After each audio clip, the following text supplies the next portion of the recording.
In this first session, we will talk about the territory, about the peri-urban areas, about the what's going on in the relationship between food production and consumption and other activities related to food in the metropolitan areas in Spain and Portugal and Italy.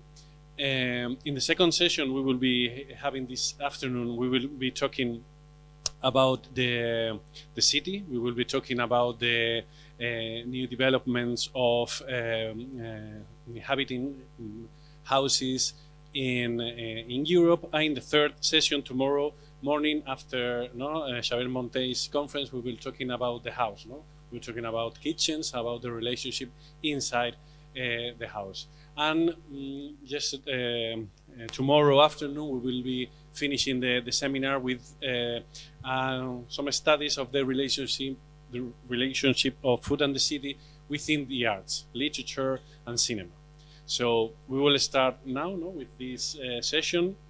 I will just give a few notes about the four speakers that we will be having this morning. A speaker from Spain, Portugal, and Italy. So we will be having different languages, I assume, in this seminar. The first one will be done by Alberto Mataran and David Fanfani. They will deal with the problem of peri-urban agricultural spaces, fundamental in the creation of sustainability and local food systems, and seeing the degradation that are being occurring in the border territories, within the cases of Granada and Florence. Then João Cruz and Marta Sequeira will talk through the study of the Italian theoretician Saverio Muratori. They will propose the connection between the theories of the urban form with those of the management of the territory for obtaining food carried out by the human beings since the Neolithic. Mariana Salvador is studying and placing on map the territory and landscape associated with food in the city of Lisbon, a relationship that had been almost lost and hidden in last centuries in order to face the contemporary initiatives to seek for the visibilization of this relationship. And lastly, Flora del Debbio studies the relationship between urban and agricultural space also here in the city of Lisbon, a relationship that is currently visible, but not so much as in the pre-industrial period, with the use of historical resources to make a historical vision of this relationship, and with the intention to highlight the need to reconnect production and consumption in a territory like Lisbon. So I think we will start with my colleagues here, Alberto Madaran from the University of Granada and David Fanfani from the Università degli Studi di Firenze in Italia. Grazie.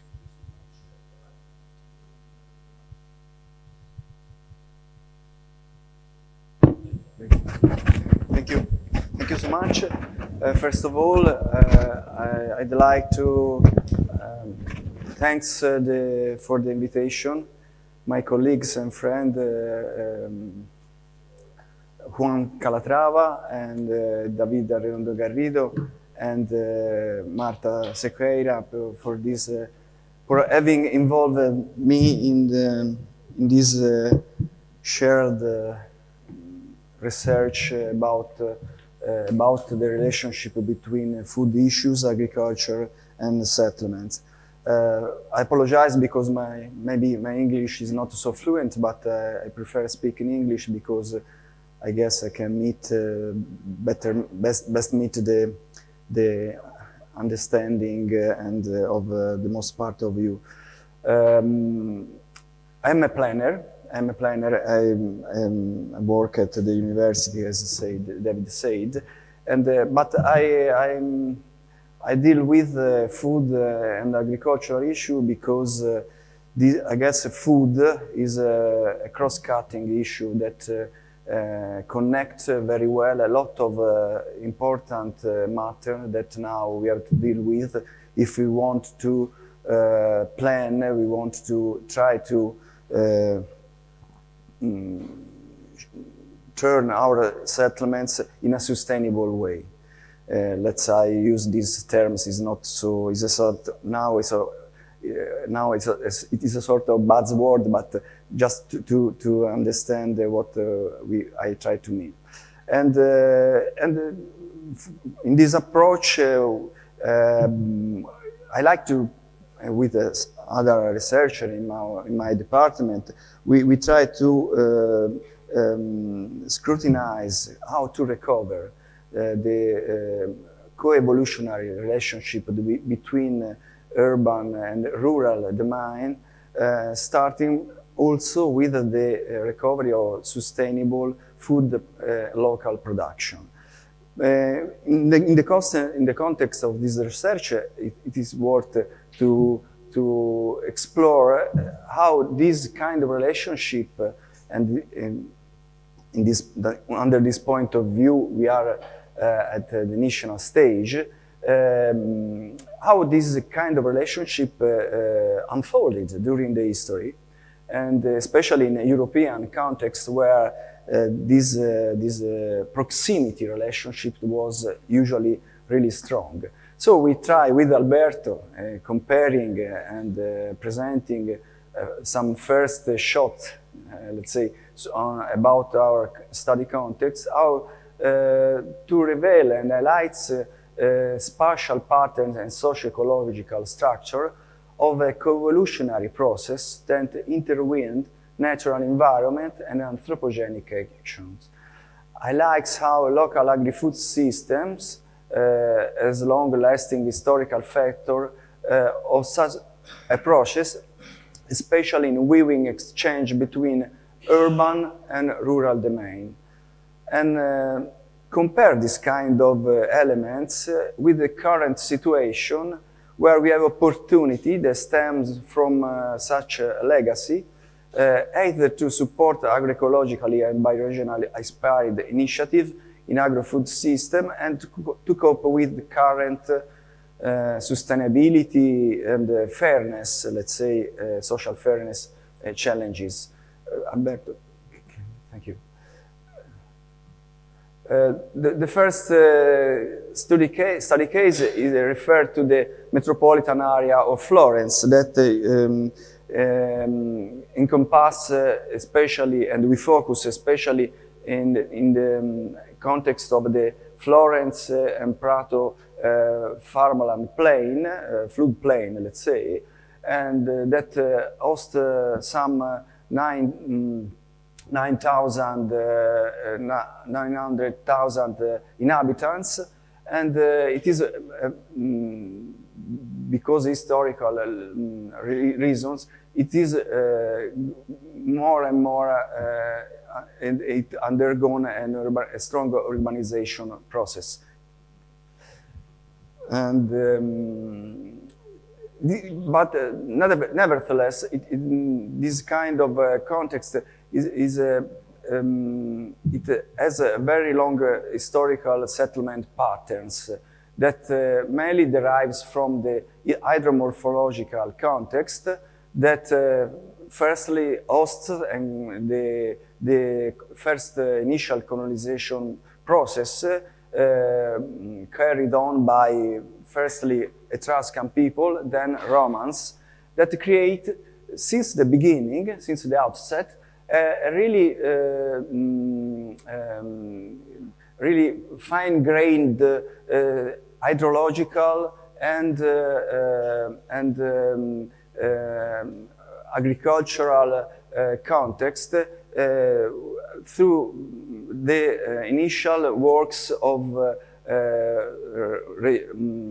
water drainage and agricultural use, especially at the foot of the hills.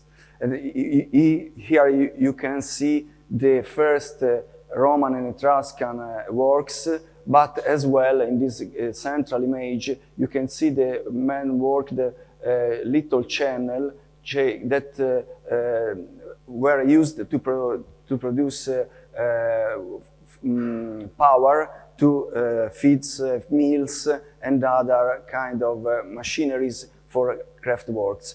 Go on. And this approach, it is just to highlight how we have, since the beginning and in the historical development, a very polycentric settlement systems where rural areas were not strictly dependent from urban, but they developed in a relationship also in terms of power of some kind of rivalries or cooperation, but never and rarely with a dependent relation of dependency. And especially you can see in Prato, that is the city at the west of the map, where this the organization of the fields and the agriculture were based on some small villages called firstly villas, then pievi, that managed the power and the organization of the production.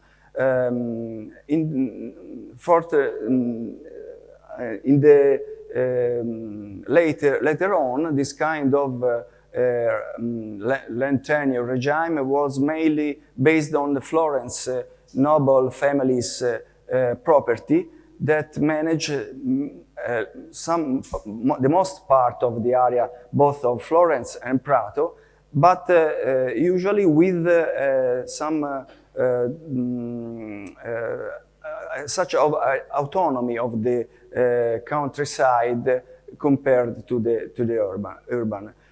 Especially in Prato, we have the history of the Medici farm, experimental farm,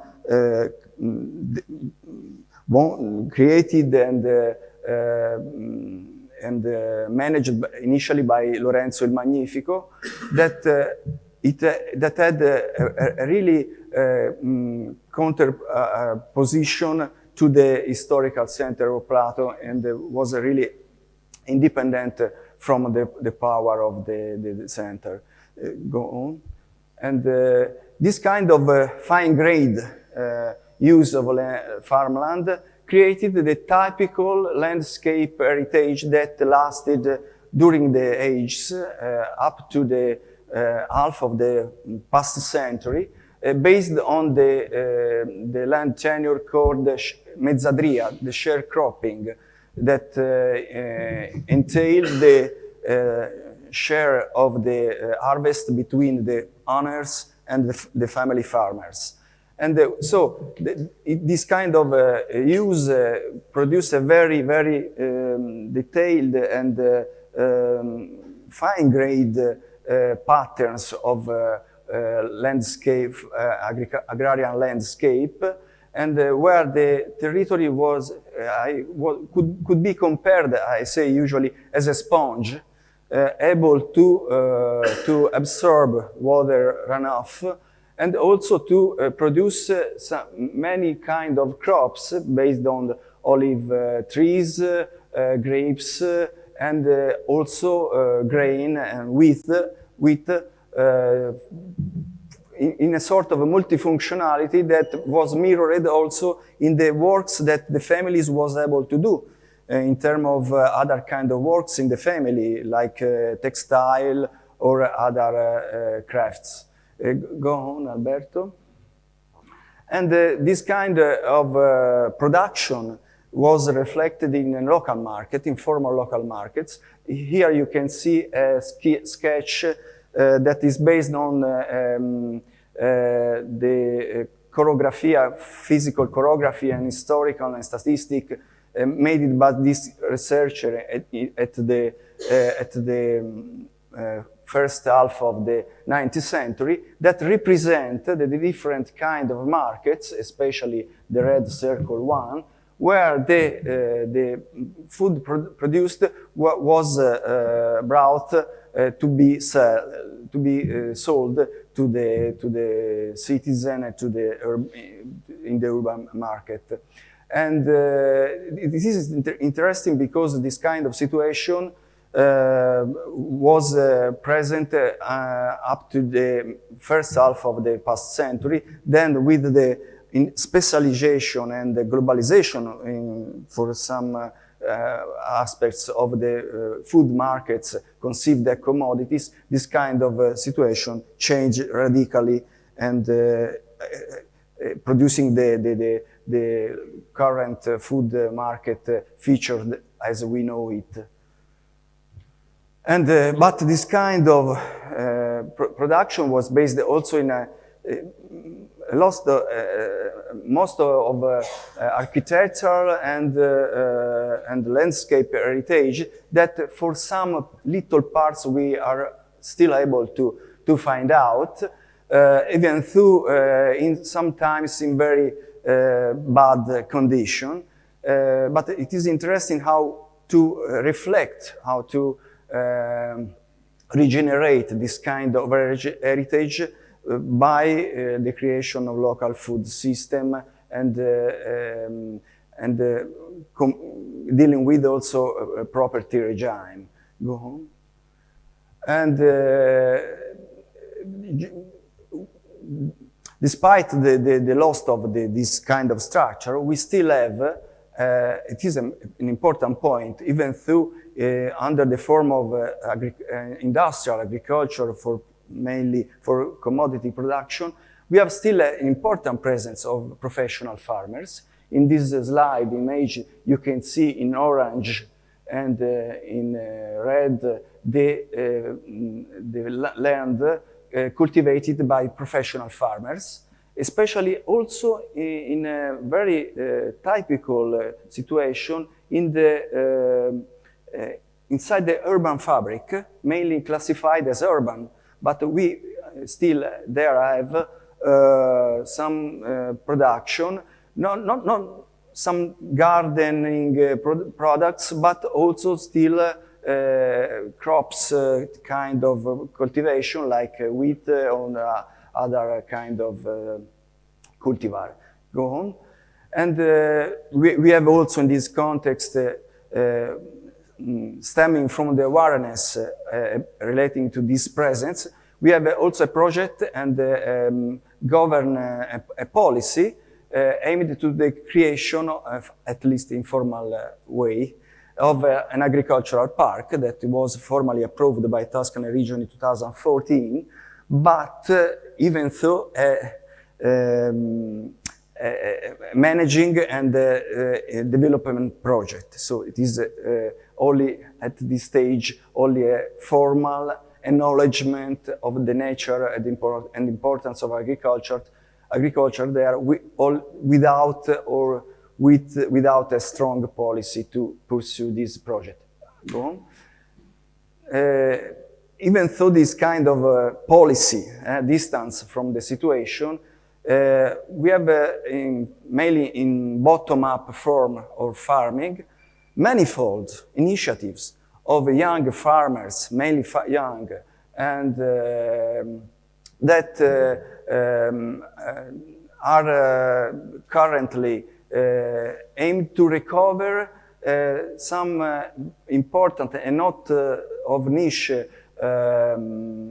kind of a proximity agriculture, mainly based on organic farming production, based mainly on, we say, civic economic approach, not only based on the pursuing the profit, but aimed to pursue a wide portfolio of values, especially based on the production of good things to make good of peoples and to achieve satisfaction from this kind of production. So we have young people that I guess I say with sometimes with an heroic approach, made a lot of activities, multifunctional agriculture that range from ordinary and cropland kind of activity like this man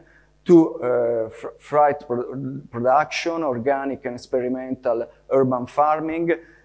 So a very interesting set of initiatives on which one can think to base a new kind of proximity agriculture in peri-urban area and promoting coevolution. I'm late, probably. And this is the last slide. But we have, beyond these kind of farmers, we have also very interesting public initiatives based on public-owned catering society that at this moment provides food for 9 municipality school canteens and making 9,000 food meals. And that works according to the slow food principle that are goods, fair, and sane. And with the action of this kind of society, also the politics are changing, and also the condition to develop the agriculture and peri-urban agriculture in this area could find a very important support in this path of changing. And so this is the framework, and I pass the ground to Alberto. Thank you so much. Oh.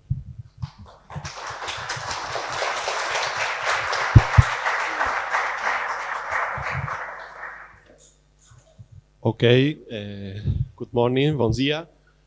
I will try to do my best as the time is quite tight for two presentations. No, the first one was the most important, most interesting one, which is David Fanfani presentation on Prato, in the Florence area.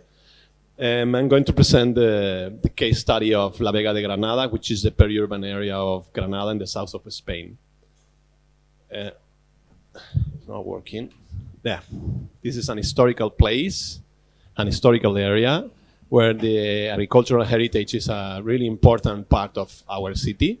There's a strong relationship between the agricultural land and the whole city. You might know the Alhambra, which is a castle, the palace, the most important Muslim origin palace in the world in terms of conservation, right? Or one of the most, let's say.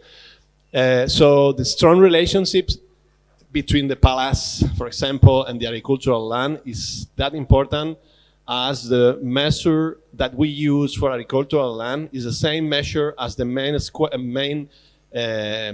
let's say, yard, the main patio, del Patio de los Leones, the Lion Fontaine Yard, has the same measure that we use to measure the agricultural land, right? So it's the square meters of this yard is the same thing that we use to measure the agricultural land.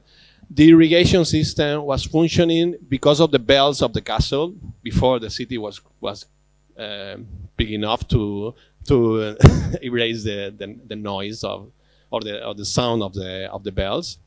And some of the irrigation channels that irrigate the agricultural land come from this small mountain where the palace is, right? These are some key questions, but there are many others explaining the relationship between the city and the surrounding environment. This used to be like that before modernity everywhere because there's a strong relationship between the city and its agricultural heritage and of course the self-sufficiency or the capacity to produce food and also fibers, which is not in the key questions of the seminar, but are also important in terms of agricultural production. It's not only food; it's also fibers such as wood, silk, hemp, and some others useful to do clothes, any other things that we need for our lives or housing.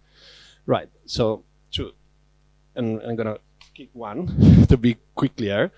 Right, so one of the bases we use for that is the concept of agricultural heritage, which is, it's been developed, it's been written down and published in the Charter of Agrarian or Agricultural Heritage.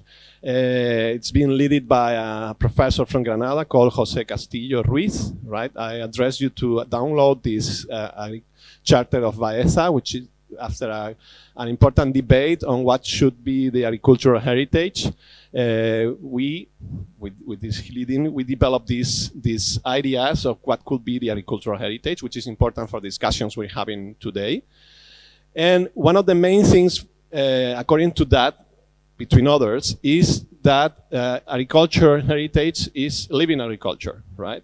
So in this case, as well as in other cases of heritage, but in this one, it's more clear, heritage is related to actual activity, right? If it is living agriculture, it could be a heritage. If it's not, let's discuss. It could be a museum, something like that, could be a heritage, but proper heritage, cultural landscapes, etc., needs to be living landscapes. So what we have to protect, what we have to plan, what we have to design is the agricultural activity and the maintenance of this agricultural activity in the future.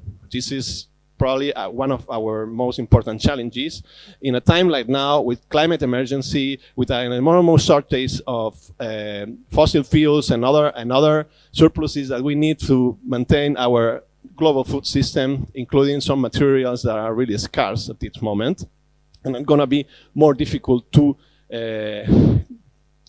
include in our agriculture in the future. So we do need this active agriculture for our living or sustainable living in the close future. So that was our idea, to maintain the agricultural heritage and to observe the agricultural heritage in La Vega de Granada, in the agricultural plain of Granada. In our case, such as in other Mediterranean areas and many other agricultural landscapes, water is a key question, right? It's probably one of the main questions defining our agricultural landscape, agricultural heritage, and also including the whole city, not only the Alhambra, as I said before, but also the other parts of the city. Even in this map, you can only find the water channel structure of our agricultural plain in the rural or agricultural areas. In this case, this is part of an atlas we made about 10 years ago. You can download this atlas. You will not find the whole project because they deleted it. It is not there anymore. They pay for that in the province government, but they're not using it anymore. But at least this document is there in the webpage. And the question here is that this irrigation system that comes from Roman time and mainly from the 11th century is the basis for the conservation of this agricultural plain and the agricultural activity that still goes on with this water system that does not use oil or other energy, because it only used solar energy, which is gravitation, right? It's the energy of the water coming from the mountain. The other important question here is the road system. Both systems are really problematic for the development of the city and the contemporary infrastructures. They're always conflicting. When there's a new project, it's producing problems in the traditional systems, in the irrigation system, but mainly in this road system, which is the other important part of our agricultural heritage, that we need to keep as an important basis for the new logistics that we have to develop for the short food supply chains and the alternative food system, or local food system, or bioregional food systems. So this is the other thing, that it's already well related to the shape of the landscape, well related to the irrigation channels, the agricultural water systems, and finally well related to the land uses, so the kind of let's say rural form. We can use the idea of rural form like we use the idea of urban form, right? Cool. So, which is a rural form based on really small patches, right? Small, let's say, farms, gardens, orchards, right? Like these ones, based on an historical process of division of the property. It was not the shape before in the overall landscape, right? But now this is the shape, probably more peasant origin shape that we had at the beginning of this agricultural plain. And it's something that we need to keep because it's now the basis for this conservation, right? This is finally one of the latest ideas I want to include. This is the idea of fibers. This is production of wood, right? Poplar wood, chopos, alamos, which is the last reminiscence, the last presence of this fiber production in this land. This is wood production. We had silk production, and we had also hemp production, among others, as part of the self-sufficiency of this bioregion in terms of any materials needed, as I said before, for the future life. Now they're working a lot on the actualization of these crops, these cultivated trees, to reorganize our, for example, building system, which is very important for the future as well, because it's not only food, as I said, it's also other needs that we will need to relocalize for sure during the, well, let's see, following years. Sometimes we talk about months when we talk about energy. Let's see. So there's some images of the conflicts we are facing, as well as in the metropolitan area of Florence and any other metropolitan areas in the world, mainly in the north, but not only, which is the urban expansion, the conflicts related to this process. And what is most important for us is the recovery of the traditional, with the idea of retro-innovation of the traditional agricultural and food systems within the city and around the city, in terms of trying to reorganize the food system and relocalize the food system, as well as in many other parts, as well as David has shown in Florence, or as well as we had developed in Granada with the farmers market, recovering these things. But probably after this seminar, we will realize that this is not enough, and this is probably the first step, easiest step, for a completely reorganization of our cities according to the needs, the needs, or according to the challenge to develop these local food systems, which are one of the key questions when we talk about food and fibers within the city in the 21st century. There are many things that we could say more. I will finish with that. And just to point out a few important things is first, the need to consider the agricultural activity as an important part of the heritage. Second, the need to promote this activity through any capacity we have. The administrations are not really aware about that yet, right? So we have to focus on the experiences that we have everywhere that are doing very well to recover this area and to maintain and guarantee in the future our possibility to be feeded in our cities. Okay, that's probably the end of our speech. Sorry about taking a lot of time.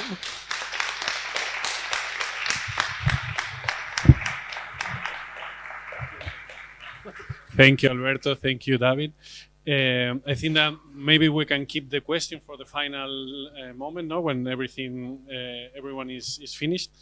Okay, now is the time for João Cruz, del Instituto Universitario de Lisboa, y Marta Sequeira, de Universidad Autónoma de Lisboa.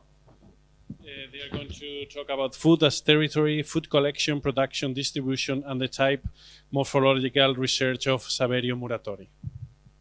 Well, I'll just say some words and I'll let the presentation for João Cruz. João Cruz was my MA student, one of my best MA students I've ever had, that has made a very good research on the Lisbon relation with the river.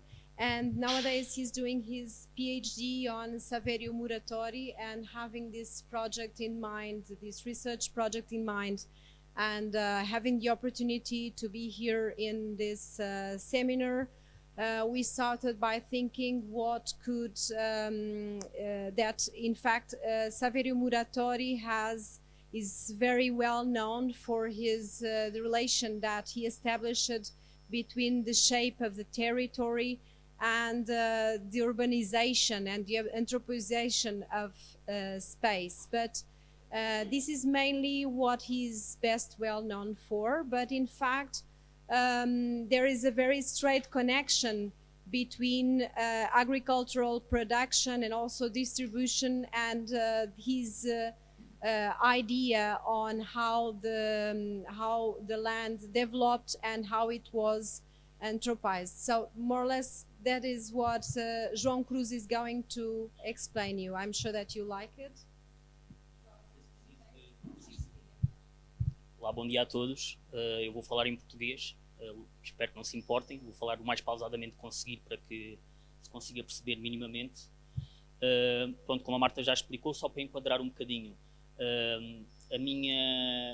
o meu interesse no Savério Moratório nasce a partir do momento em que começo a trabalhar com o arquiteto João Luís Carrilho da Graça, e após ter trabalhado com ele 6 anos, resolvi também aprofundar um bocadinho mais o meu conhecimento acerca deste arquiteto italiano, iniciando o doutoramento. Depois, no início deste ano, a Marta, com a sua intuição objetiva bastante boa, lançou-me o repto de tentarmos relacionar os padrões e o processo de antropização do território defendido por moratório com a alimentação. E neste caso, o que eu vou de alguma forma demonstrar é que existe de facto uma espécie de processo de antropização do território defendido por moratório, está espelhado também naquilo que são as áreas de produção agrícola numa zona específica de Itália e em todo o território, julgo eu, mas eu vou-me focar numa zona específica do norte de Itália para explicar isso, e que basicamente o tipo de produção que é tido nessas áreas também varia consoante os pontos do território onde nos encontramos. Estes são alguns dos livros que foram fundamentais para a nossa pesquisa, sendo que gostaria de começar por falar de Civilização e Território. Civilização e Território é das obras mais importantes do Savério Moratório, é um livro publicado em 1967 e na década de 70 é tido por muita da academia italiana como uma atitude subversiva do arquiteto italiano Moratório. Isto porquê? Porque, por curiosidade, o termo arquitetura e arquiteto surge apenas 2 vezes, numa obra que é bastante grande, e por outro porque o território, que na altura não era tido como um ponto fixo na cultura arquitetónica e na análise urbana da escola italiana, para o Moratório passa a ser uma das variáveis fundamentais para entender a fundação de um determinado território e depois a formação das urbes, dos grupos proto-urbanos e urbanos, até chegarmos a uma cidade consolidada. Basicamente, foi através desse livro e depois de outros. Eu gostava de dizer uma coisa que é curioso, que é, quando a Marta me falou desta hipótese de relacionar estas duas coisas, território e alimentação, eu torci um pouco o nariz e fui tentar falar com alguns dos seguidores de Moratório, italianos, como Giancarlo Cataldi, Roberto Guelfi, Giuseppe Strappa, alguns que estudaram de forma intensiva a teoria moratoriana, e muitos deles diziam-me que nunca tinha sido, ou que na altura, quando se tinham desenvolvido aqueles estudos por Moratório e pelos seus seguidores, nunca se tinha abordado a alimentação como uma variável. No entanto, o Giuseppe Strappa aconselhou-me um dos livros, que é este que vimos aqui, que é do Emilio Sereni, que é basicamente um livro contemporâneo deste, este é de 67, aquele é de 61, e que explica de alguma forma a história da paisagem agrícola italiana. E um outro livro, que é aquele que foi publicado até recentemente, do Carlo Ravagnati, falava de um atlas inédito que tinha sido desenvolvido nos últimos anos de vida por Moratório e pelos irmãos Bolatti e pelo arquiteto Guido Marinucci, e que de alguma forma podia ser a chave para tentarmos perceber como é que esta relação com a alimentação se podia fazer.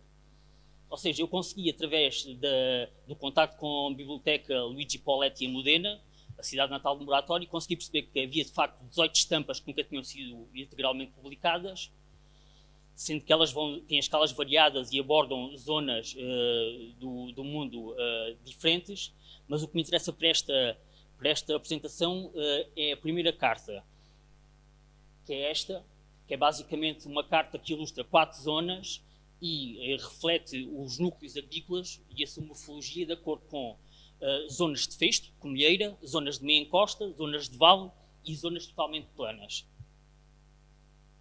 Eu aqui não sei se se vê bem, ou seja, o porquê destas 4 zonas, porque é que foram escolhidas estas 4 zonas? Estas 4 zonas localizam-se no norte de Itália, na planície padana, ou conhecida também por Vale do Pó, e através do Savério Moratório nós conseguimos perceber que esta planície localizada no norte é a maior planície de Itália, está limitada a norte pelos Alpes e a sul pelos Apeninos e é atravessada pelo rio Pó. O que é interessante nesta planície é que ela, de alguma forma, é delimitada por uma linha isométrica dos segmentos de altitude e que na zona mais baixa ela se encontra também dividida em planície alta e planície baixa. Estas 4 zonas localizam-se nesta zona da planície padana. E o que é interessante é perceber que tanto na planície alta como na planície baixa há logo diferenças bastante interessantes que têm sobretudo a ver com o facto da planície alta ser uma zona de grande extensão de aluviões, que são basicamente escorrimentos de água que transportam, através das linhas de água das zonas montanhosas até ao vale, transportam nessas linhas de água sedimentos clásticos, que têm sobretudo a ver com areia, cascalho e lama, e o facto dessa planície alta ter uma superfície do solo bastante permeável, esse sedimento e essa água infiltra-se e a superfície fica seca. O que é que acontece? O Emílio Sereni explica-nos que, inicialmente, como a superfície era seca, a vegetação espontânea que existia nessa zona era basicamente arbustiva, a uso, mas depois passou a ser substituída por o cultivo dos cereais, de plantas e ervas de uso gastronómico e uso medicinal. No caso da planície baixa, nós temos uma superfície que é muito mais rica e abundante em água, por causa desses escorrimentos e desses aluviões, e essa zona normalmente é mais cultivada com arrozal e é uma zona de pasto intensivo, ou seja, era mais dedicada à pastorícia.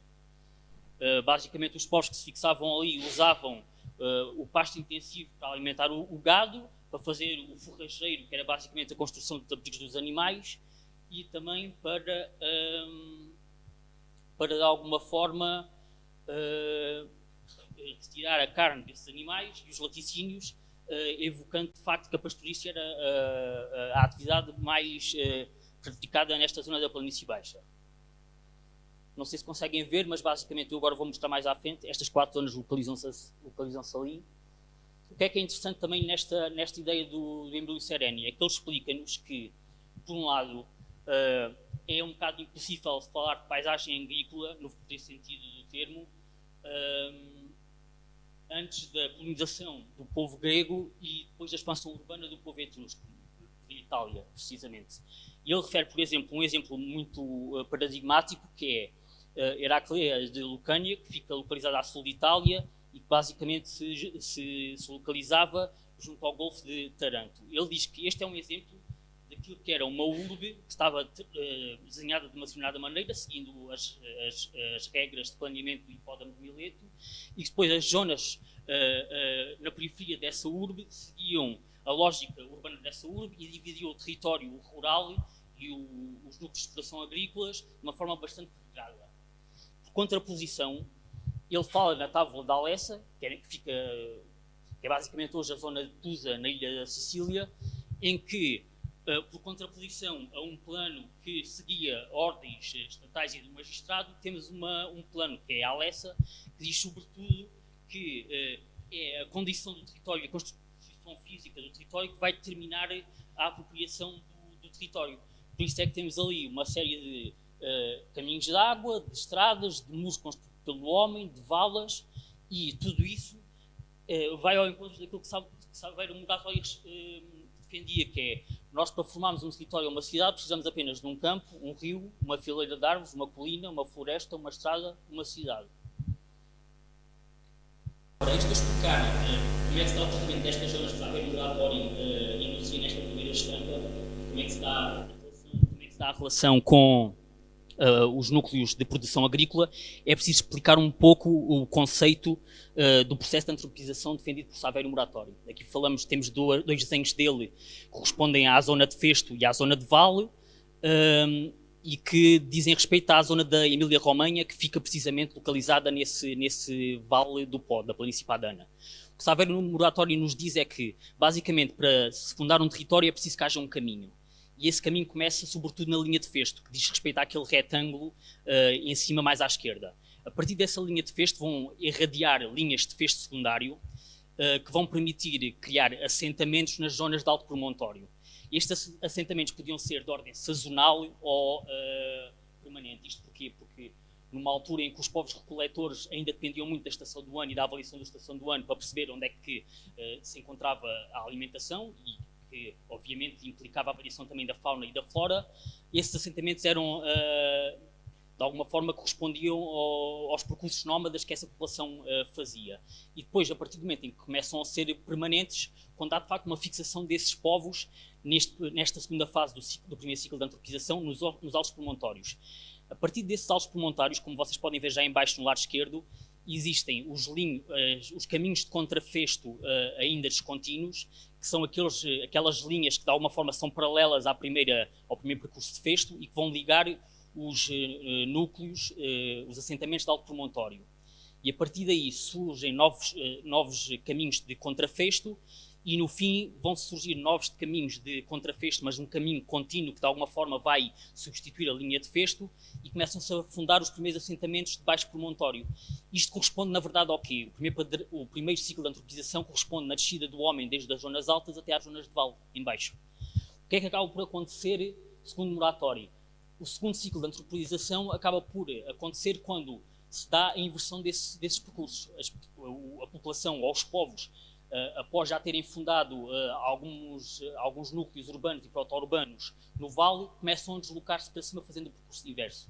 Isso corresponde a um desenho que o Saverio Muratori faz, que tem sobretudo que ver a que ele chama fusão, que é basicamente a fusão destes dois ciclos de antropização, acaba por permitir ao homem controlar tanto a parte de baixo como a parte de cima, como a parte da meia encosta, e aí está de alguma forma fundado este sistema de ligações entre núcleos urbanos e proto-urbanos, e este território ganha de facto um certo sentido.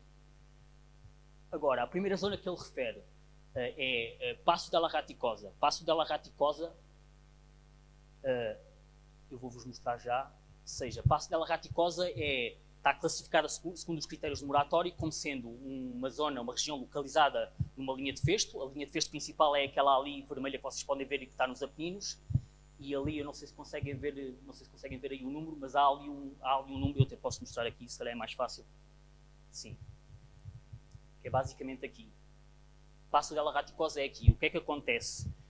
Esta zona, como é uma zona muito localizada na zona de festo e corresponde a um assentamento de alto promontório, podemos ver ali no desenho de Saverio Muratori que os núcleos de produção agrícola são basicamente descontínuos e que os núcleos habitados que de alguma forma pontuam esses núcleos de exploração agrícola são dispersos. E o que acabamos por perceber é que nestas zonas, como se trata da primeira zona de exploração do homem, estas zonas de altas correspondem sobretudo hoje a uma paisagem que é composta por floresta densa e depois nas vertentes mais baixas, logo a seguir às linhas de cunheira, a uma zona de pasto intensivo. Quando passamos para Coara, que é uma zona já de meia encosta,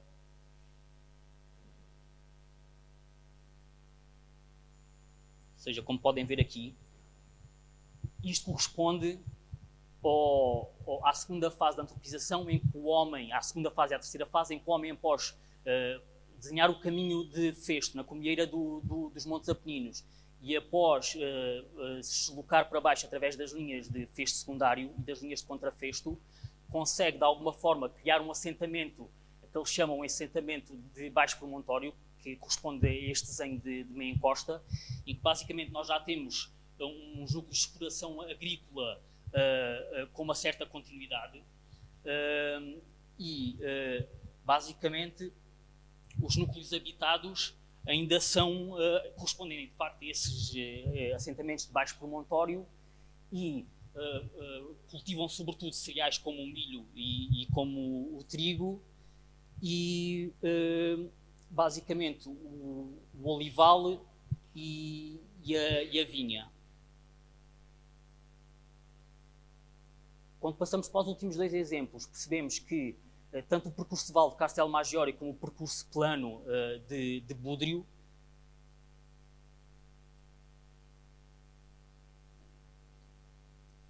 são estas duas aqui,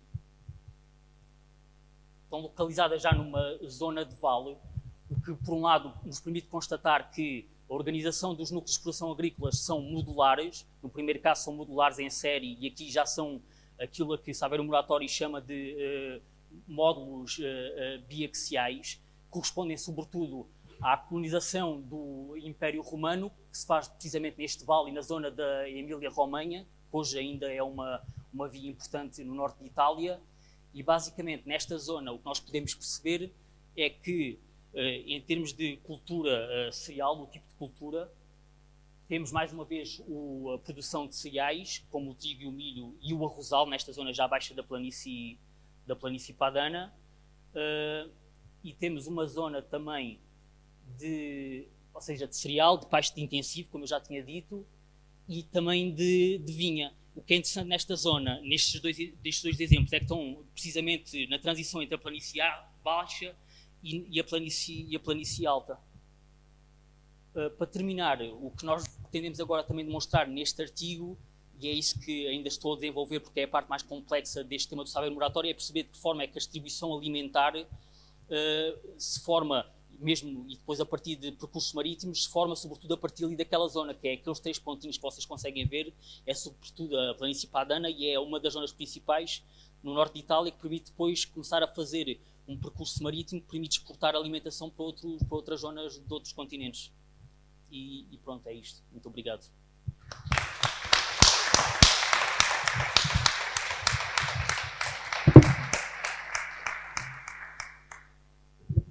Okay. Thank you, João. Thank you, Marta.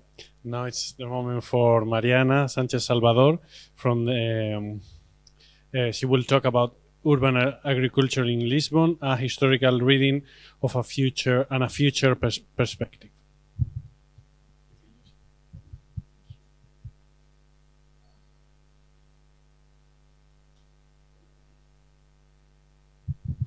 So, thank you. Good morning. Before I start, I just wanted to take a minute to say how happy I am to be here. Because when I started the research between food and space, architecture, the house, the city, I started about 9-10 years ago, and it was not a really obvious subject in architecture. So I felt like I had to explain a lot so that people could actually understand what I was talking about. So the fact that we are here today, I feel like I found my little research family, and maybe I don't have to explain so much. So my first research on my master was about the house, kitchens, dining rooms, so how the house connected to food. And then I took my research to the city scale. And this is my research for my PhD that it's hopefully about to end soon. And it's about Lisbon. So maybe this is one of the things I don't need to go into so much detail like I usually have to, but just the idea that food and space, they interact. So food impacts spaces, but space also has an impact on the way we feed ourselves. And when we talk about food, I'm talking about the whole food system, of course, from production to distribution, retailing, cooking, eating, waste, and so on. All of these things, I'm going to just make a short introduction. Like I said, probably don't need to be so much contextualized in these subjects, but it's just to give a bit of framework to my research. So when we think about these foodscapes, these spaces of food, of course, we connect it directly to the products and the diets we have. So when we think about the traditional products and diets, we can think of specific spaces. Like Charles was talking in the morning with China, this is very clear, but we can connect it to all the cultures. And production mainly to open spaces, distribution to roads or streets, retailing to the markets, and consumption mostly in buildings. And it's also interesting to see how these are exactly the elemental basis of urban form, like João was talking. So we can see this really strong connection between urban form and food. And we get, of course, from these traditional diets and ways of connecting with food, we get our most traditional foodscapes in all parts of the world. The first two Portuguese, the ones on the top, and port wine, and China, of course. But landscapes, of course, or foodscapes are changing always. They're living ecosystems, and they're connected to the way we connect with them, with culture. And so the way we feed ourselves also transforms these spaces. So it's a landscape architect of Portuguese, and he says essentially that to read the landscapes is largely to look at the plate that actually organizes them. And so when we change the way we feed ourselves, the foodscapes also change. And we start having production in greenhouses, vertical farming, spaces, warehouses for livestock and so on. Start having the food hubs or food distribution. We have supermarkets, etc. So we see this tendency for food spaces to become more and more enclosed and more private. So it's a big transformation of our food system. And so nowadays our foodscapes look a bit more like this, greenhouses in Italy, or these strawberry fields. I had a, you have a plane to give a bit of a scale, so that you cannot really feel the food.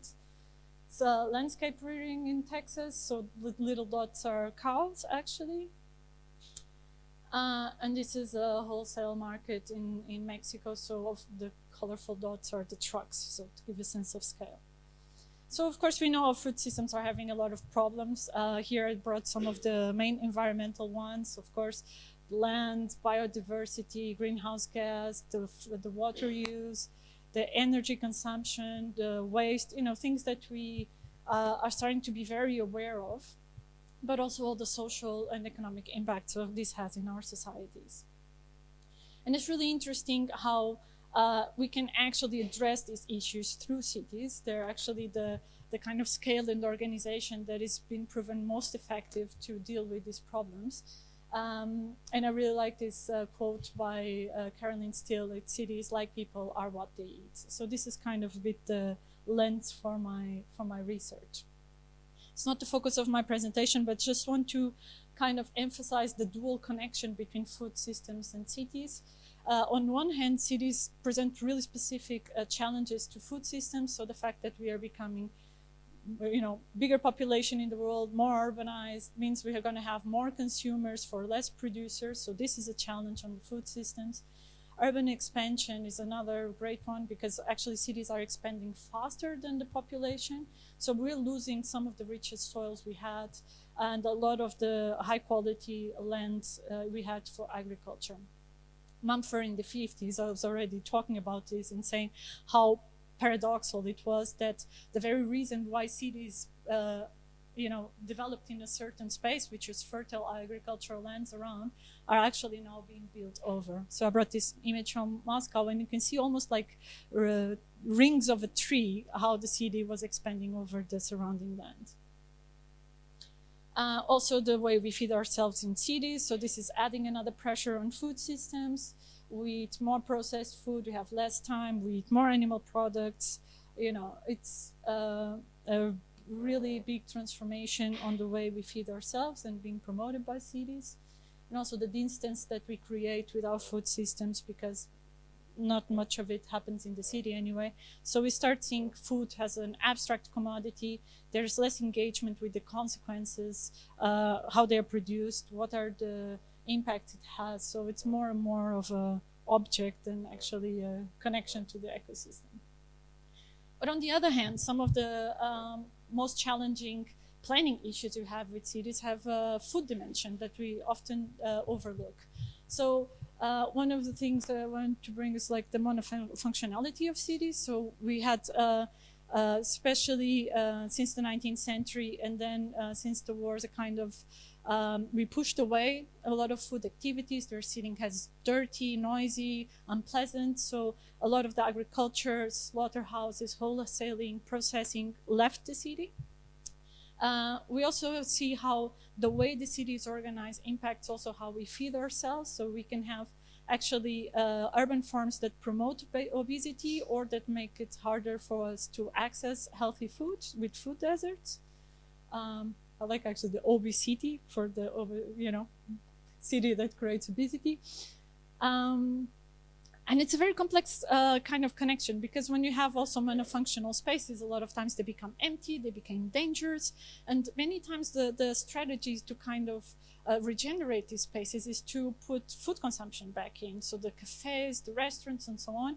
And this phenomenon has actually been described as domestication by cappuccino. So this is also a very strong social impact, because we're saying we accept consumers, people that pay for the cappuccino, but not, random citizens that might hang out in these spaces.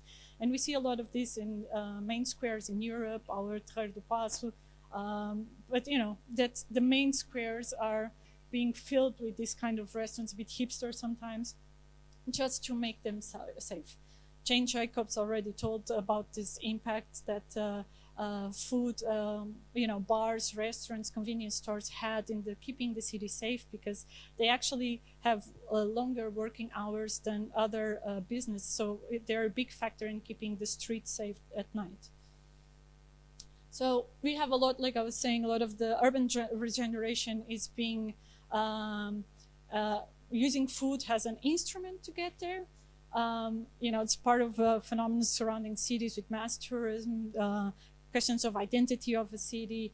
In Spain, of course, you have a lot of that in Barcelona, for instance. It's part of the identity, but it's also, it can trigger some processes that are not so socially friendly, like a food-led gentrification. So we have in the city, and it's phenomenal all over the world, that you have a neighborhood.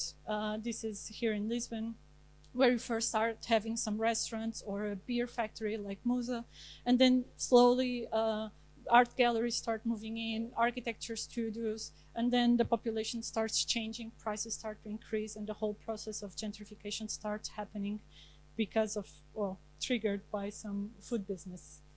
We see that kind of they're becoming more homogeneous, the spaces. Traditional markets are also following some process of gentrification. So this just to give you an idea that food has a big role to play in this urban phenomena. Even suppose our alternative movements like organic food. So you also have an organic food-led gentrification, and in the US, I think it's they even coined the term, which is the Whole Food effect. So whenever Whole Foods opens a store, prices of rents around start increasing. So this was just to contextualize how we should address all of these issues. Are very complex through food smart cities. And for this, it's essential to bring food back so people can connect with the food, with all the tradition and knowledge behind it, but also to the surrounding landscape, the seasons, and then we can connect to all the environmental and social impacts that food has. And actually through food, we can actually address a lot of the issues going on in the cities, like public health, environmental sustainability, social justice, knowledge, innovation, and so on. So there's a really strong potential between these two realities. These two actors express very clearly how all the different scales connect, and I think this is also interesting for our conference. They are talking from the balconies and backyards to the possibility of green roofs and facades, and also the streets, the pavements, the open spaces, districts with larger parks, cities as a whole, open fair, supermarkets, food hubs, wholesale markets, and peri-urban areas. So we can see how this food smart city can just kind of expand in scale. I highlighted the expression food assets, because to do this, you need to know which are the food assets you have, what are the spaces you have, and what you need to compensate, let's say. And we're talking about production spaces, fruit trees, markets, whatever. All of this can be considered food assets, and that's my kind of research. For me, it was always important to take an historical perspective on this research, and I really like this quote by Churchill. I think it's absolutely true that as much you know from your past, the more you can see into the future. So this is kind of my approach to what I call the historic urban foodscape. So I kind of layer it from cartography, that is my primary source, but then studying a bit the bioregion and what were the natural conditions of the sites, then production spaces, distribution and food retailing crossed with the form of the city. I will not, so just to say that not only by overlapping all these layers, you can have an idea of what the foodscape would be in a certain moment, but also if you compare two moments, you can have like kind of cross readings between them. So my moments are more or less 100 years apart, and it's my research. I will not talk about the natural conditions of the site so much. It was brilliantly done in the first presentation we have, but I think it's really important to understand the climate, topography, the water system, and so on, because landscape doesn't change that much in 100 years. And so these are the natural resources that we still mostly have available and that we can bring back or use in a different way to kind of build a more resilient foodscape. In Lisbon, so it's the city in the beginning of the 20th century. Of course, historically, the metropolitan area was a super important functional area in terms of food supply.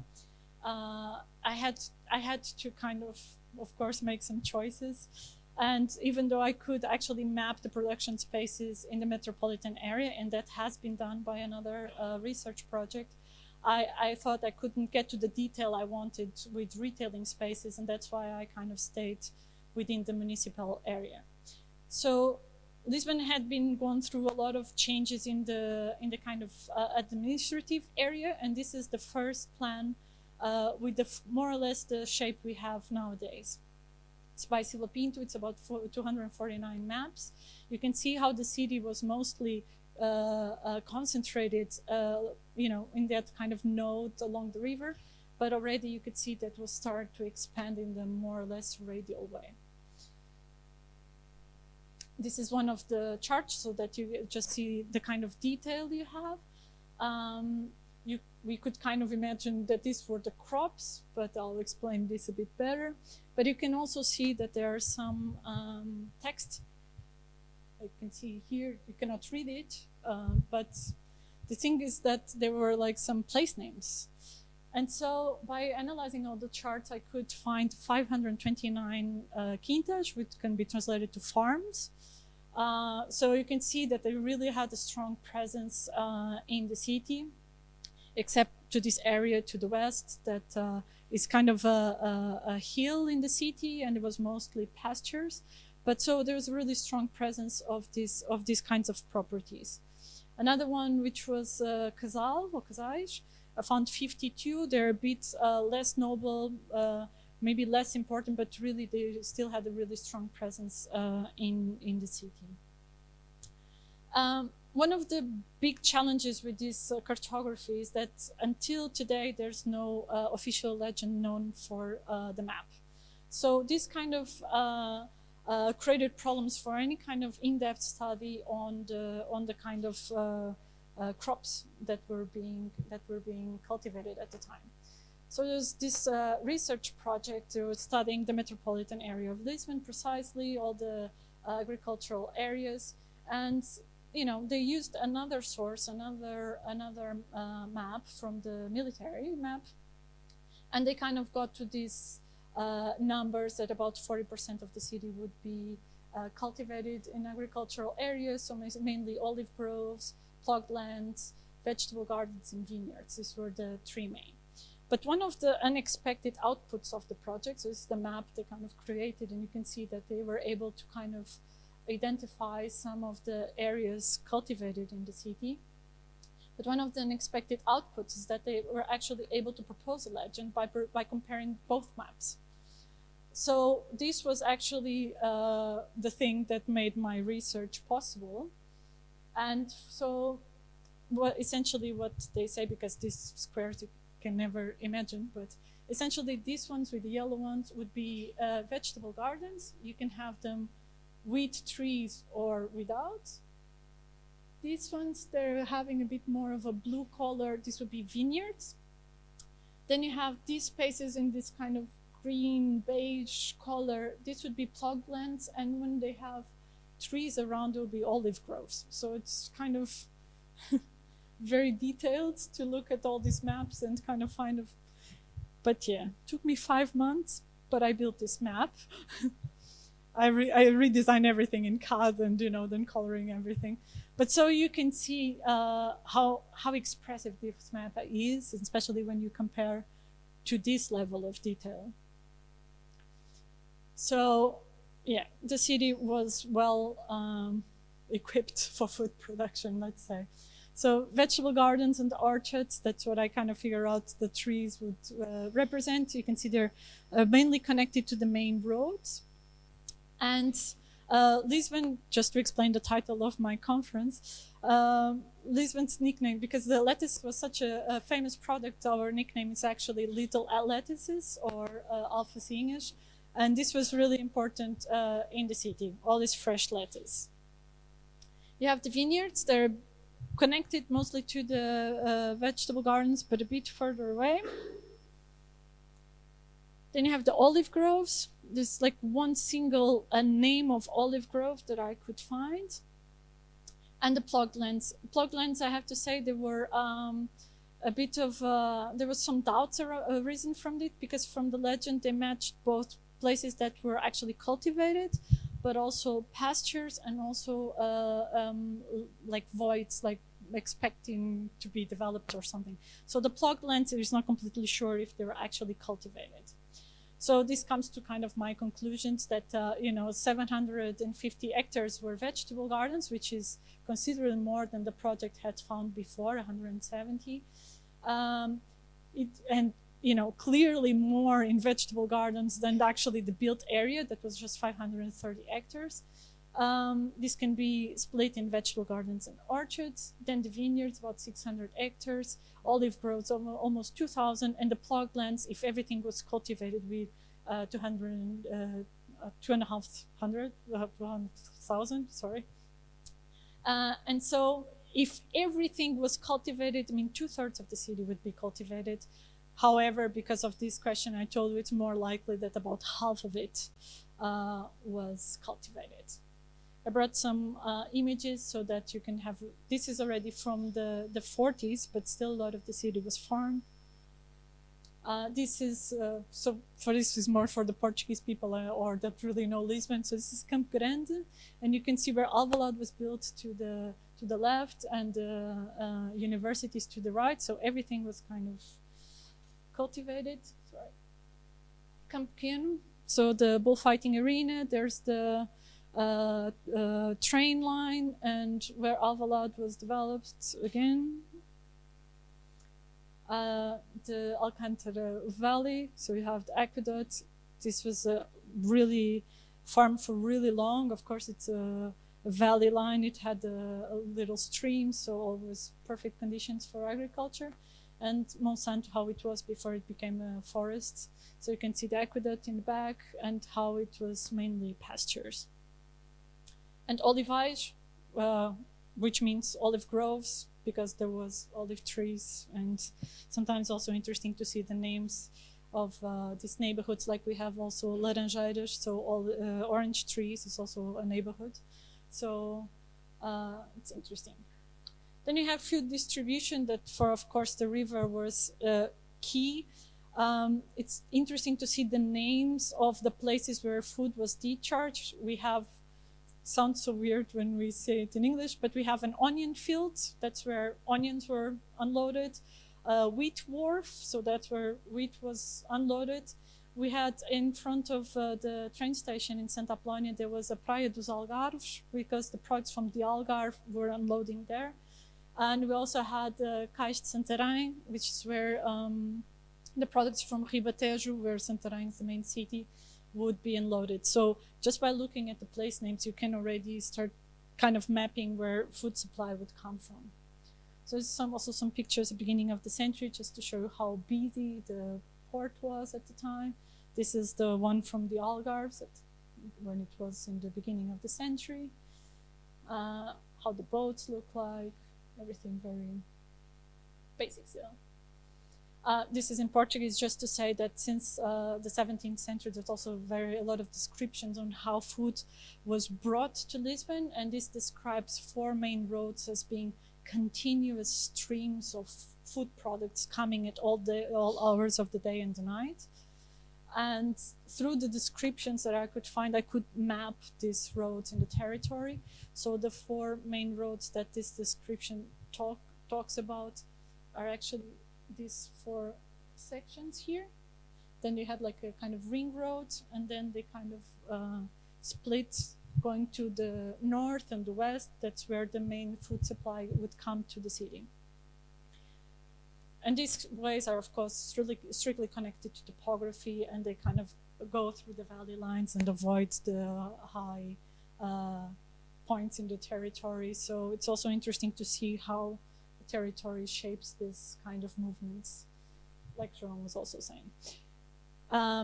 Caroline Steele, in her book Hungry City, she says, look at the plan of any city built before the railways and they will be able to trace the influence of food. It is etched into the anatomy of every pre-industrial urban plan.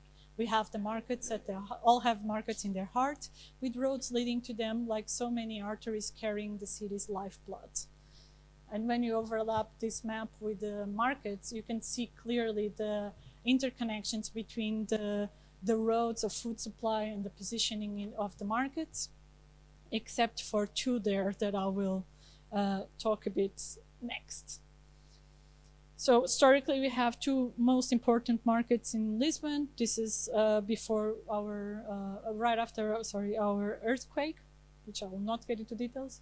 It's not a history lesson, but just to say that this market had many kind of lives and a lot of configurations, but was always by the river. And this is the market today. Before it was like this, then there was a fire, and then they kind of rebuilt it like that. And this is the plan at the time. You can see the two buildings. One was for vegetables, one for fish. And here's the fish market. The second and most famous market was Praça da Figueira. It's often compared to, well, considering difference of scale, to Les Halles in Paris. So this used to be the big concentration of vegetables, and I'll just go back to show you the map, because this is the market that is located here, and you can see how just everything in the city points to it. So this was Praça Figueira. Before it was just a kind of had a wall around and some trees, looked a bit like this, but then they built the metals, like a steel and glass kind of pavilion, and it was really, really famous. A lot of descriptions from writers and so on about the life of this market. Then you have the market of Alcântara. So that one doesn't exist anymore. This one doesn't exist anymore.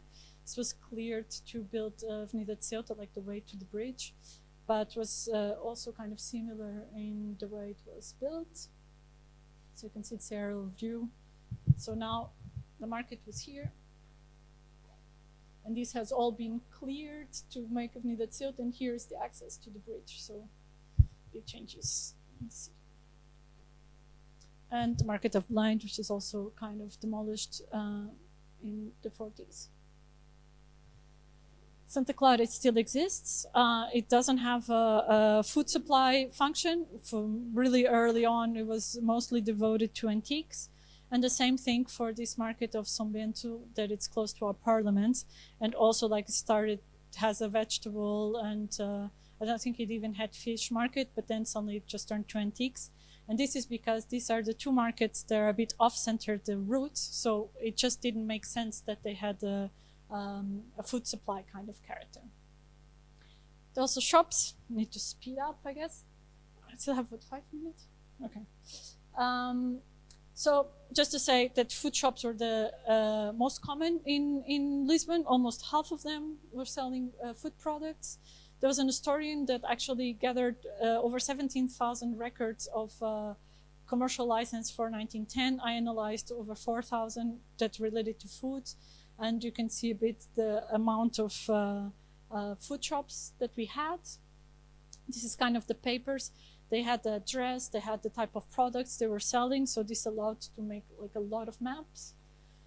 Some of them I could map kind of automatically, but the streets changed name and I had to do it by hand, so this is just a kind of methodology map. But here is the kind of all the variety of food shops we had. So at the time, Lisbon had around 400,000 inhabitants and 4,000 food stores, so it's kind of a lot. Mainly the kind of grocery stores, tendas, so they sell multiple products, vegetables and fruits. So you can see they're very concentrated, of course, in the built area. This is wine. This is the most food shops we had. Bakeries and cereals. Also a lot of street vendors that also sold milk. You could get a glass of milk on the street, but also could get it in specific places we call vacarias. We have over 100 of them, 122. And cattle was sold at this general cattle market.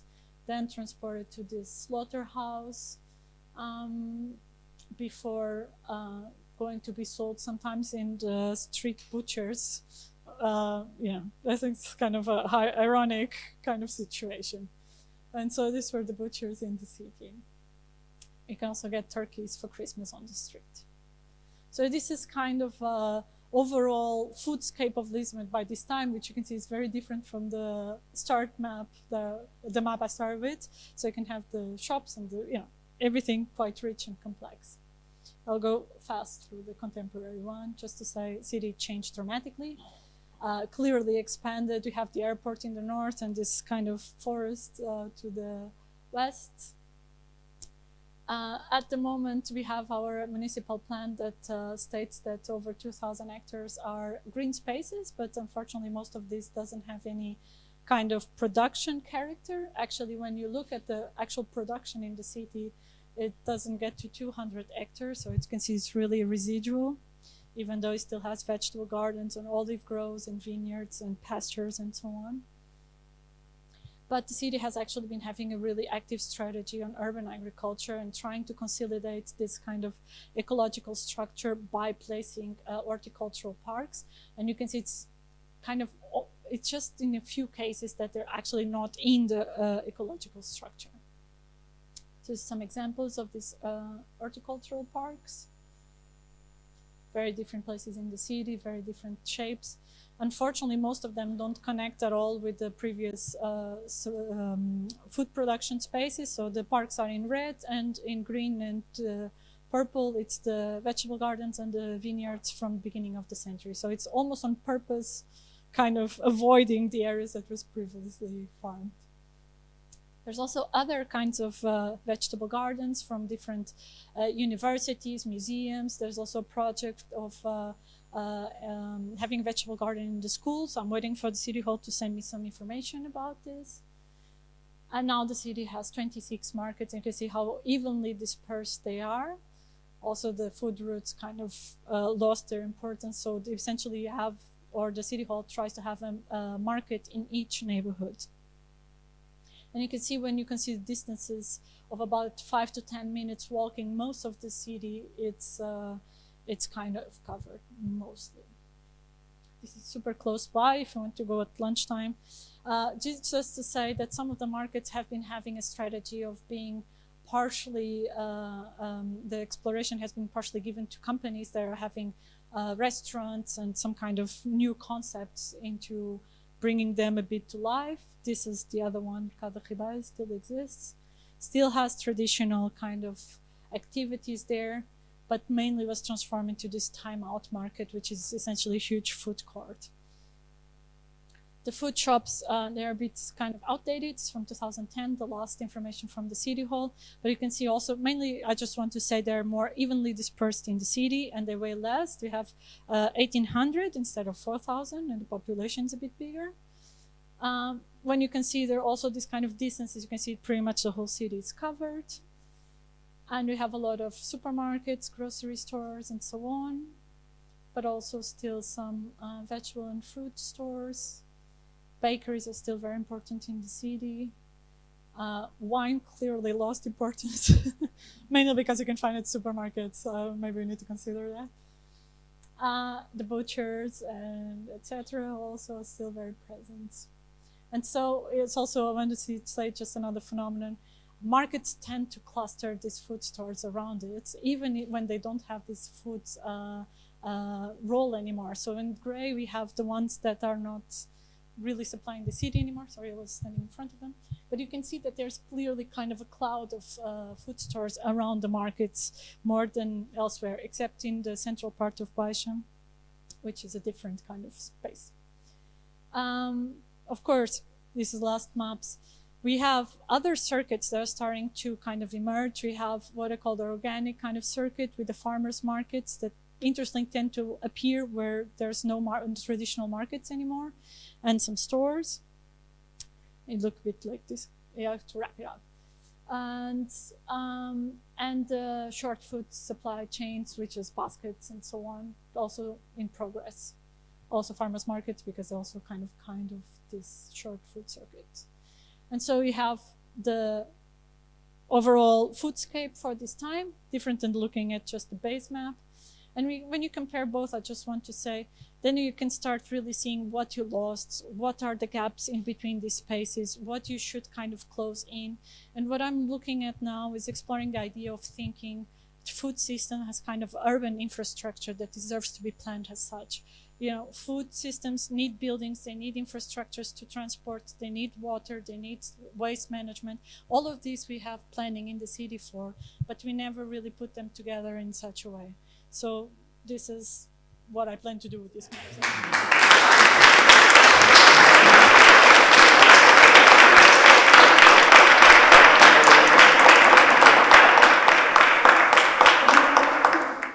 Thank you, Mariana, for this great communication.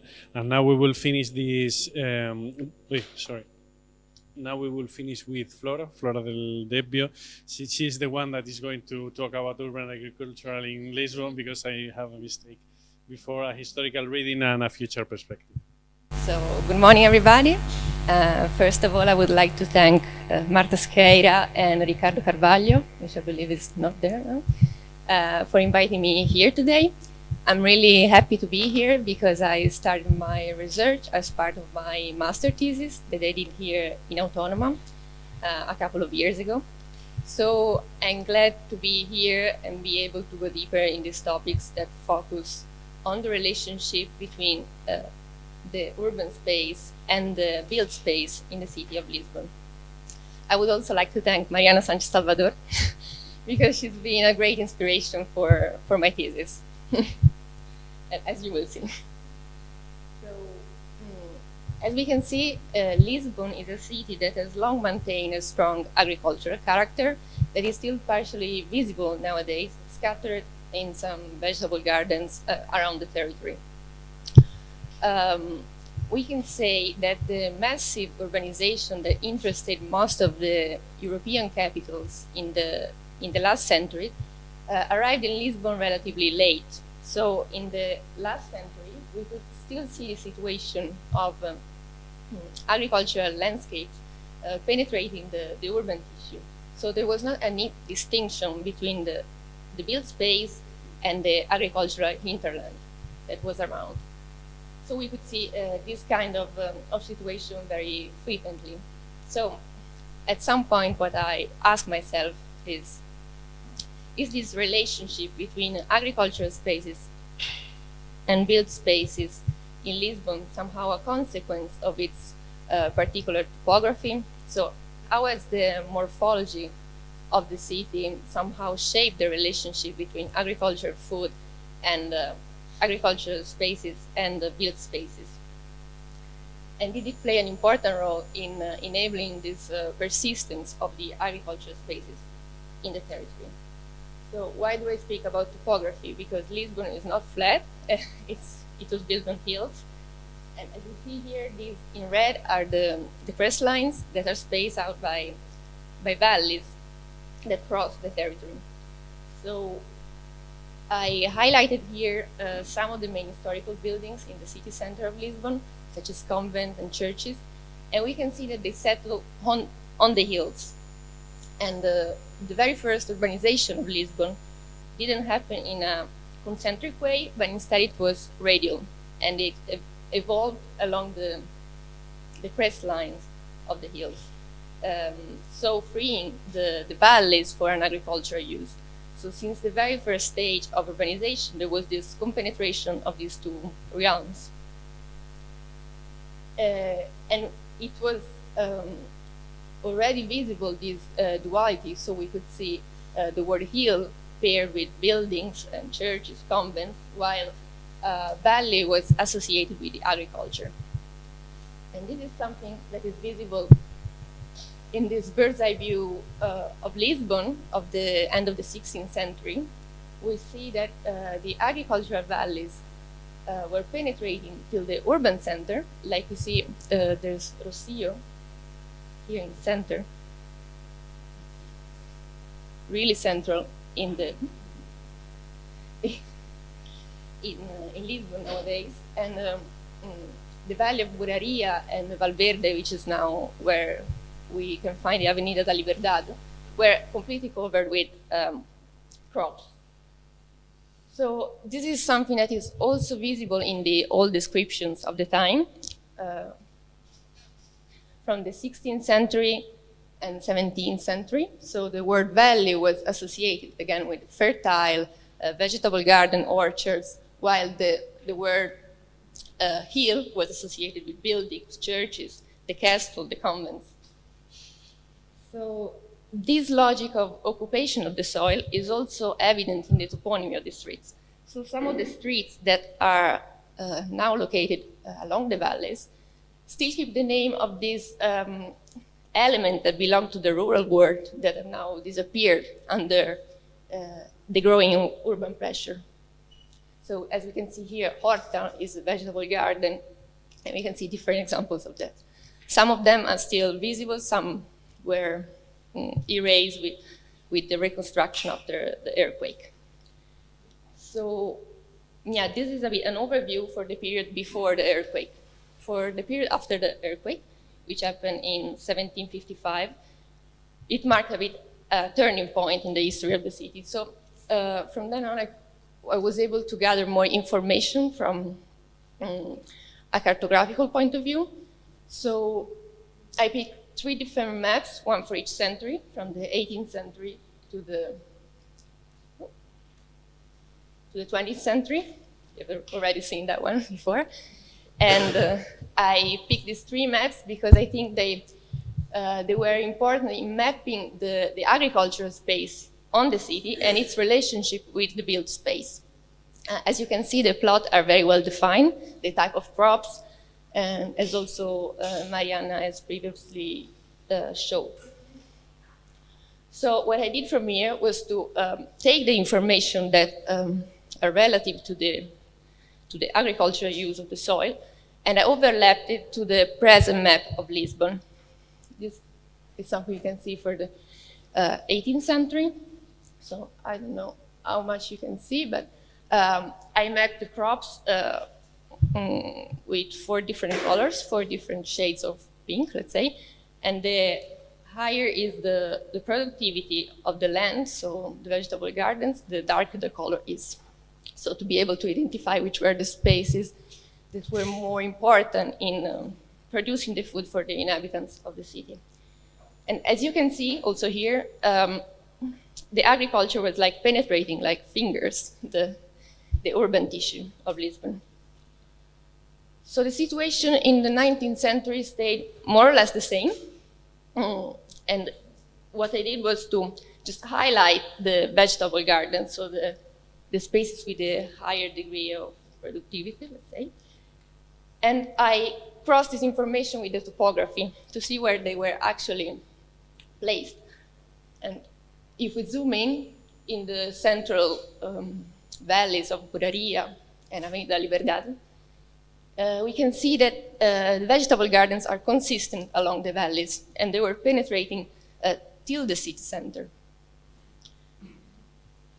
This is the 20th century, so we have a broader view of the agricultural lands, exactly because the map could give us more information on this topic, and meaning also that the perception of the city of Lisbon has got to the limits that it has nowadays, the municipal area. So I did the same operation. I just highlighted the vegetable gardens and the orchards, etc. And I crisscrossed this information with the topography again. So we see the same logic of occupation of the soil, but the difference is that it's not as consistent as before, as the previous century in the city center, but we have to find this relationship of the agricultural valley and the built edges a bit farther. So, for example, this is the valley of Scelas, and this is the valley between Penha França and Alto São João. And this clear organization of the soil that it was typical of the old Lisbon is also visible in these images.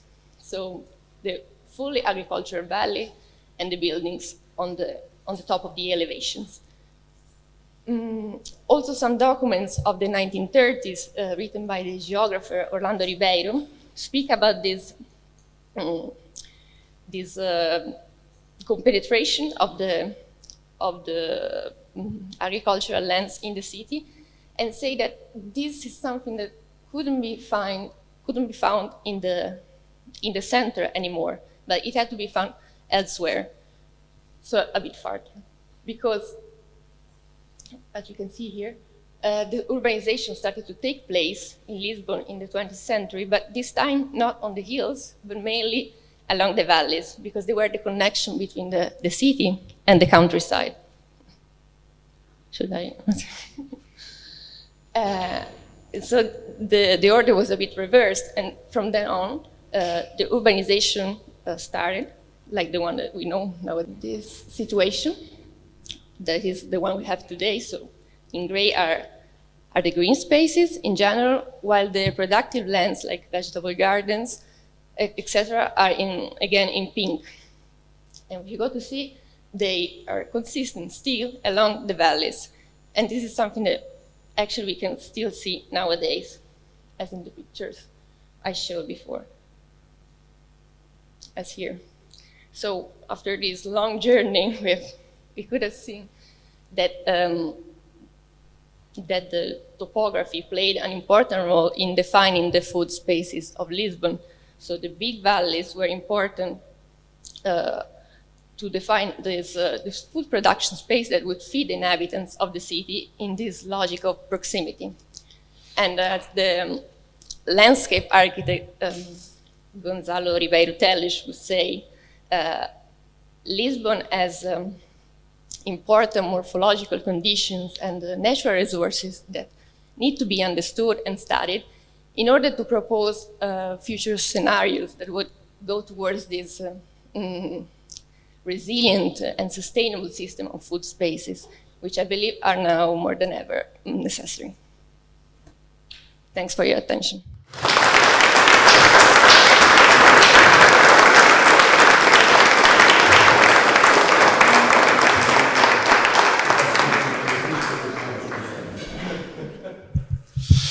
Okay, so we have finished with these four lectures, and I think we don't have much time, but I'm sure that maybe there are some questions that could be addressed to the speakers.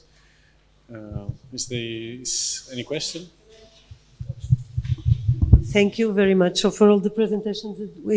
They were really nice, and actually, well, probably the organization has something to do with that. Really complementary from one to the other. So it was really nice to assist to everything. I have just a quick question.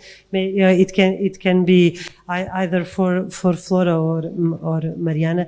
Is that concerning the idea that the production in the city had coincidence with the quintas, the recreio, and would you say that this was just self-sufficient supplies because all the food to feed the city come from the outside, or do you have any information that if these places also had importance at a local level as to supply the city to the city, at least at a local level, or it was just the nobles wait the things that came from their hortas?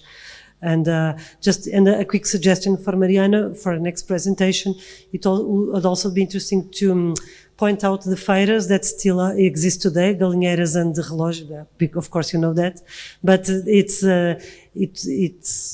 interesting that in a city the size of Lisbon in the 21st century, we have a very strong presence of these feiras, still open air markets.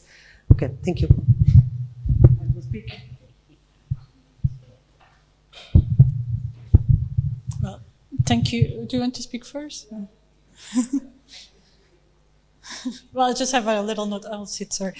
Feiras the fairs are really important. I still have to do some field work to see if they actually sell food still, because a lot of them is just plastic things and so on. but absolutely.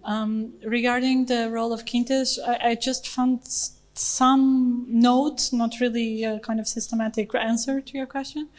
I do know that some quintas were quite big and they produced more than they needed.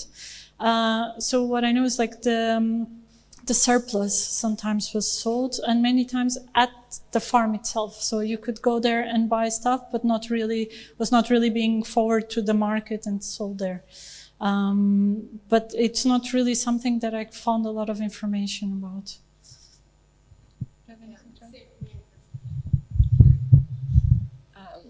Same for me, because I also looked into this topic for my thesis, I remember, to know what was the self-sufficiency of the quintas, but I couldn't find much on this topic. So, yeah. We know that they could be self-sufficient, and probably they would sell part of the products to the inhabitants of the city.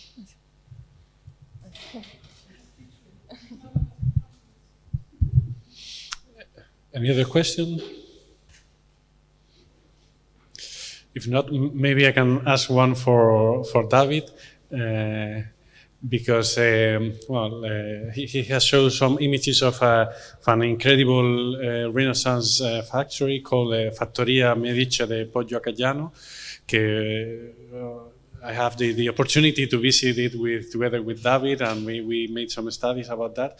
And I would like to ask you if in these 5-6 years that I have not been in Florence, it had been some evolution on that. No? It has been anything planning on the intervention on this factory, or if this is still nothing is happening there? Because I advise you, if you are interested in this topic, to read something about this Renaissance farm of the Medici family in Prato, which is something absolutely incredible. No? So I don't know if it has been some.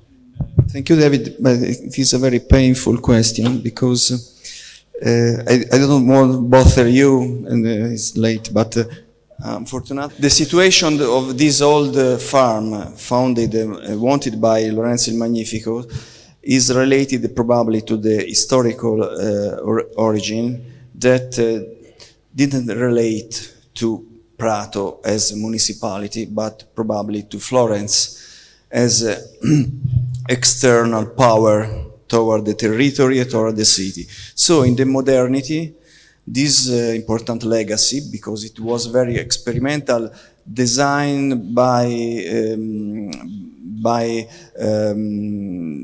according to the model of northern of Italy, Cascina, where the production of agriculture was related not only to wheat or other kind of crops, but also to breeding and to milk production.